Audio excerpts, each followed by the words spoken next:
there's no glamorous way to get a start in the film industry. If I could leave the audience with one thing, it's just you struggle forward and it's very blue collar and gritty. This idea of being discovered and making it, is not a reality. Hey guys, so something a little bit different today. With the release of American Underdog on December 25th, I decided it would be cool to interview one of its filmmakers, Andy Erwin. Andy got his start in my hometown of Birmingham, Alabama, and broke into the film industry from there. So I thought that his story would be incredibly inspiring to all of the aspiring filmmakers who watch my channel. Now, I edited all of this down into a short and sweet video, but I had to cut a lot of great stuff, so look out for the uncut version of this interview, which has a lot of behind-the-scenes facts and stories about the making of his movies and his rise into professional filmmaking. And without further ado, let's get into it. Guys, I'm here today with Andy Erwin. Him and his brothers have what I think is an incredible, unique story on how they broke into the film industry. So I thought it would be super inspiring for young up-and-coming filmmakers to hear that story. So let's dive right in. How did you guys get started? What inspired you to make movies, and what were your first steps? Yeah, Ben, it's good to be with you. We started right there in Alabama. My dad was in news and radio and that type of thing when I was a kid. And so he put a camera in our hands really young, and John and I used to fight over who was going to film. So he trained John how to shoot. He trained me how to edit. And that was the way we kept from fighting and, formed the unlikely partnership. And so, we're studio rats. We grew up around the studio, and we made a deal with the studio that when I was 15 and John was 12, we broke a lot of child labor laws, and they let us work for $10 a day. As cameramen, if we did that, then we got to use the equipment from midnight till 4 a.m. When we were trying to figure out how to pay the bills, we had this film thing that was just a hobby, and so, the very limited amount of money that we made with it, we just poured right back into new equipment. We didn't make any money. We couldn't eat on it. But we were able to start working as cameramen for sports networks. That was something we could do Friday, Saturday, Sunday, and so the rest of the week we could work on the film hobby. But it was a lot of sports camera work and a lot of other things that we don't want to mention, like filming weddings and bar mitzvahs and surgeries and all sorts of different things. So we had a pretty eclectic career up until we finally kind of broke in. How'd you guys make the switch into doing music videos? We did some really bad music videos that I won't mention that were like low budget, aspiring, singers type videos. Michael W. Smith was an artist that had reached out to us. We got the door slammed in our face time and time again when we went to Nashville. They're like, we don't need any help from Alabama. And then Michael W. Smith had a small budget music video for a really short song that he was doing called How to Say Goodbye. That was a love letter to his daughter. And he reached out to us through his management and said, we don't have much of a budget. Would you guys do just a little kind of compilation edit of home videos? And John and I said, it benefits us to do a big video. If we can pay for the rest, can you let us do a big video with Smitty? And they said, yeah, go for it. So we went out and took a loan for $10,000 and we paid for that music video out of our pocket. There's something to be said for being the squeaky wheel. It's an art form to learn how to annoy people, but not to the point where they don't like it. And I think it takes some self-awareness, to not feel like you're there to be discovered. I think the biggest off-putting thing are people that go right to pitching something because they're like, I'm here to be discovered. I'm going to be a big deal. Instead of just being like, I'm here to pay my dues. What can I do to help? Not wanting to be handed it on a silver platter, being willing to kind of do the dirty jobs. And so we just kept being that squeaky wheel until finally they had something that they felt like was a low enough shelf to just take a chance on these kids.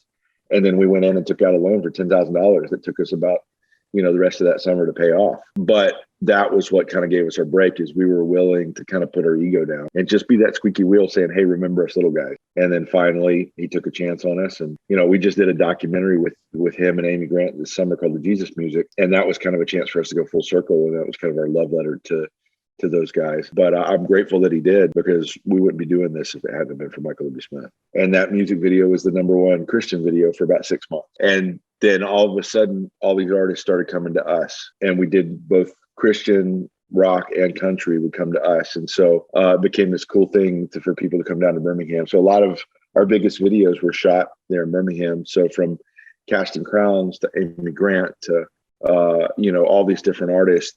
And then eventually started doing rock videos, and we did all the videos for Skillet. So our biggest video, Monster for Skillet, has about 500 million views on YouTube. We got really good at blowing things up. So in fact, we got lazy with our music videos, where if we didn't know how to end it, we just said, things blow up. So in fact, our final video that we wrote for, we got lazy with our treatments, and we just said, the band comes out, things blow up, it starts to rain, things blow up, it stops raining, everything blows up, the end. And so that kind of led to us doing second unit work with stunt stuff. And that's what kind of finally gave us a door into film. All right. So let's go ahead and move into your feature career. So you made this movie, October Baby. It was your first movie ever. Can you, in explicit detail, go into how you got that movie made? How did you guys get the financing? How did you put together that cast and that crew? How does one jump from making, little indie features with just their friends to something professional? Yeah, I mean, that one was definitely, there's no glamorous way to get a start in the film industry. If I could leave the audience with one thing, it's just, you struggle forward, and it's very blue collar and gritty. This idea of being discovered and making it, is not a reality. And for the very few that it is, like the Quentin Tarantinos are going from blockbuster to making, Reservoir Dogs, it's very rare. For most of us, it is a blue collar, struggle forwards, and it's messy. And so no movie wants to be made. There's not an easy way for somebody to hand it to you. You just have to find a story that is worth fighting for. And so what I ask other filmmakers that say, they want to do a movie, I just say, what makes you want to do this story? And if they give me some generic answer of, it might be a good story, it might be, I'm like, do something else. But it's not until they say, this is a story I love and I have to tell, then I'm like, okay, go do that one. And so with October Baby, we had done a TV show pilot, kind of 3-episode small TV show pilot for a startup network. It was initially called Life After, then it was renamed Alumni. And we put together this kind of small indie cast that we put together. And the lead of it was this girl named Rachel Hendricks that had starred in that Michael W. Smith music video. She was college roommate of my wife, Mandy. We really loved her ability as an actress, and she was just up and coming.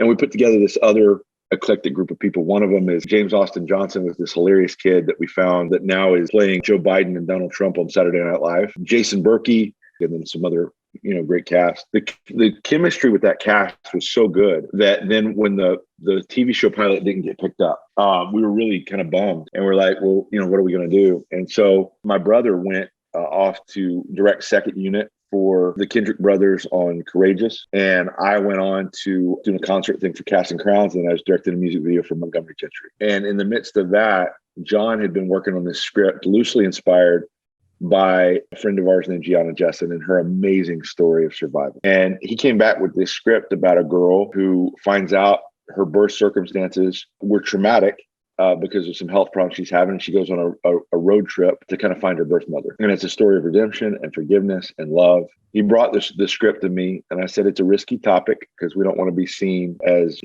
as inflammatory at all. But it's a story that captured my heart. And I was like, I've got to tell this story. And so we went out and decided to make it. And we decided to take that little cast of people that we worked with on the TV show pilot and plug them into this movie. And then we brought in my buddy Chris Sly from American Idol, brought in John Schneider and Jasmine Guy, and then we had to go raise the money. A third of that money came from getting our inheritance early from my grandmother.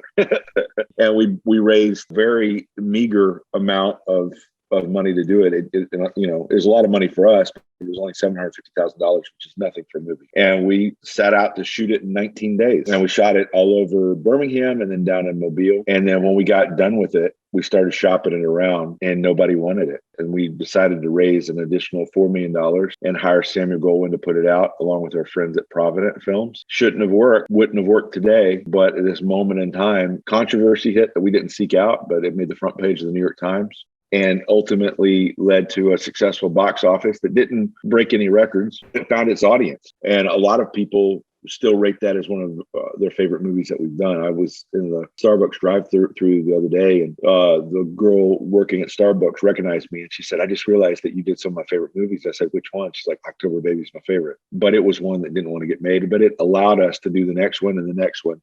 And for the next two movies, it was that struggle forward approach that we were aiming to get solid doubles as hits in the game, not a home run. And it wasn't until we got to our fourth film that it was our home run. But the first several was just, break even. And so that they let us do another one. I think it's a surreal job that there's no other profession that you work on something for 2 years of your life. From the inception of the idea to the screen is a minimum of 2 years, sometimes longer. And you work on this all the time. And what determines of whether that 2 years has been successful or not is one weekend. And really, they can usually tell what it's going to do within the first half day of that weekend. So, 12 hours determines whether 2 years is a success or a failure. And so it's a nerve-wracking experience. You put your heart out there. And I think the only way to really kind of survive it is not putting your identity in what you do. When you put your identity in what you do, and that this is what makes me successful, is that 12 hours, that'll destroy you. And as a filmmaker, we're an insecure breed for already. And so the only thing that's given me hope and joy is knowing that I try to tell the stories as best I can. And ultimately, my definition of who I am is not that bottom line, that it's really based on God having a bigger plan. And so that's what's kept me sane. You've already given a bunch of great advice, but if you were to give one more piece of advice to young filmmakers who are trying to break into the industry, especially from places like Alabama or, right, Colorado, Wisconsin, just places that's not LA or New York, what advice would you give? Should they move to LA or New York, or can they do it from where they are? Absolutely not. I think that you can do it from where you're at. I don't live in LA. I live in Nashville. I think my biggest advice, it really comes down to our new movie, American Underdog, that's coming out on Christmas Day. It's really just a love letter to people just like us, those people that are from the middle of the country trying to figure out how to make it and chase their dreams, that feel like the deck is a lot of times stacked against them. And I think the thing that Kurt Warner's story, going from the supermarket to the Super Bowl, really illustrates is that idea that sometimes your biggest success is right on the other side of your most daunting struggle. And what does it take to make you quit and give up? There's a line in the movie that Dennis Quaid, who plays Dick Vermeil in this one, he says, destiny belongs to the underdogs. And I think I really believe that is what makes an underdog win, is just the person that doesn't sit down and quit, that's willing to continue to grind it out until you finally kind of get your big break. And that's the kind of stories that we tell. And so those that have a dream, be willing to do the blue collar hard work, the not glamorous stuff. And then it's a series of small steps in the right direction.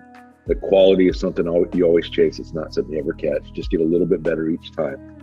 And then finally, you'll find your story to tell, and then tell it well. Earn your right to be heard. And that's where truly special things happen. Awesome. Well, thank you so much. I really appreciate everything. And yeah, thanks. All the best, man. Good talking to you, bud. Thanks, Ben. Good talking to you.